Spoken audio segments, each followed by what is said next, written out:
Welcome to our channel. Today we how to activate 2FA on Robinhood. Easy tutorial step by step clearly. Open the Robinhood app on your mobile device. Log into your account using your credentials. Once logged in, tap on the account icon located in the bottom right corner of the screen. In the account menu, scroll down and select Settings. In the Settings menu, look for the Security option and tap on it. Within the Security section, find the Two-Factor Authentication option. Tap on Two-Factor Authentication to begin the activation process. You will see a prompt explaining what Two-Factor Authentication is. Read through the information and tap on Get Started. Choose your preferred method for receiving. You can select either SMS or Authenticator app. If you choose SMS, enter your phone number and tap Send Code. If you opt for an Authenticator app, follow the on-screen instructions to link your app.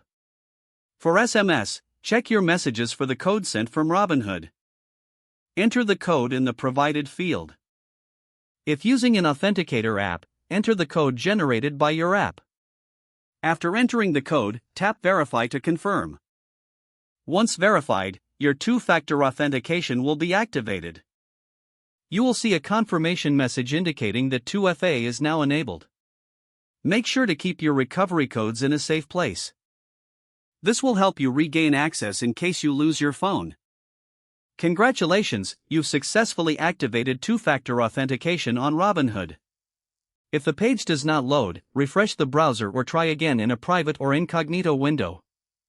Make sure you are using the correct email address, then retype it carefully to avoid small typos. If your password is not accepted, use the Reset option and create a new strong password you can remember. Check your spam folder for verification or security emails, then complete any requested confirmation steps. Enable two-factor authentication if available to improve account security and reduce unauthorized access risk. After signing in, review your profile details so your contact information and settings are accurate and current. If you see an error message, note it down and try again after restarting your device and internet connection. Log out when you finish, especially on shared devices, to keep your account and payment information secure. If the page does not load, refresh the browser or try again in a private or incognito window. Don't forget to like this video and subscribe to our channel for more step-by-step tech guides.